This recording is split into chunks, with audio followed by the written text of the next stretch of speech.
비상계엄 선포를 하나의 구실로 해서 정말 제대로 된 조사, 청문 절차도 없이 참 우리 사회가 또 우리 정치가 너무 정말 이런 절차, 민주주의가 맞습니까? 민주주의는 불편하지만 이것이 하나의 절차가 생명인데 무슨 절차도 어떤 그 순서도 없이 대통령을 그냥 언론 보도 쪼가리 몇 장으로 소추를 했고 또 수의 힘으로 통과까지 되었죠. 물론 정말 바르지 못한 여당 대표 한 사람의 이 정말 입에 담을 수 없는 그런 잘못된 행동이 있었습니다만 아무튼 그렇게 해서 탄핵 소추가 되어서 요새 좀 이 말을 좀 가려야 됩니다. 탄핵 소추와 탄핵이 막 대통령이 탄핵에 맞서겠다 하면 왜 맞서는 겁니까? 아마 이건 얘기 옆으로 갔습니다만은 이제 탄핵 소추가 된 것은 엄연한 현실이고요. 그렇게 해서 탄핵 법정이 이제 열리게 되면 그 심판 기간을 거쳐서 가부간의 결정이 나는데 탄핵이 인용되면 바로 그게 탄핵입니다.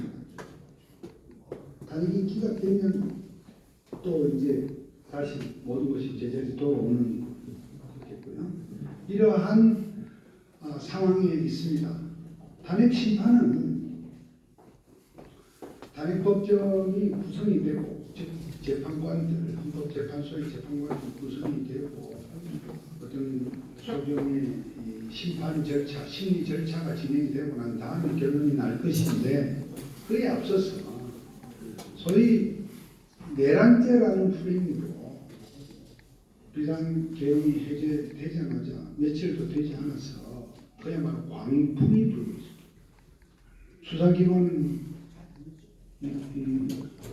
여러 곳의 수사기관이 서로 혼선을 빚어가면서 경쟁을 하듯이 이렇게 하고 있고 또 내란죄 성립 여부라고 하는 것이 정말로 사실경위라든지 전반적인 그 대통령이 뭐 이렇게 심심해서 욱해서 이렇게 비상계엄을 선포했겠습니까? 바보입니까 대통령이? 그렇지 않다. 그렇게 국가 원수, 국가 최고의 어떤 지위에 있는 분이 정말 비상계엄이라고 하는 헌법상의 권한이긴 하지만 정말로 충격적이고 아주 반영이 예상되는 그러한 비상계엄을 선포하려고 했을 때는 그만한 고민과 고충과 그런 사람들이 있었다고 보는 것이 상식일 것이고 그것은 우리가 아는 지난 2년 반 동안의 정말 야당과 좌파 세력 그리고 작용화된 언론들의 하루도 쉬지 않은 그러한 국정방해 대통령과 또 정부를 괴롭히고 정말 탄핵을 남발하고 여러분 지금 헌법재판소의 대통령 말고 지금 몇 명이 탄핵 심판 계류되어 있는지 한번 아시는 분? 대략이라도 22개. 저도 하도 많으니까 보도에 의하면 이미 이제 소추됐다가 일부 기각된 사람을 빼고 현재 계류력이 15명이라고 합니다. 이 15명 중에 이제 방통위원장도 있고 법무부 장관도 있고 합니다. 여러분 법무부 장관이 다 방통위원장이 하는 이런 기관장을 모여서 탄핵 소추가 되는 그 한 사람의 탄핵이 문제가 아닙니다. 여러분 정도는 여기 계신 여러분은 말 하나만 아시겠지만 그 기관의 기능이 마비 내지는 상당 부분 무력화되는 것입니다. 그렇지 않습니까?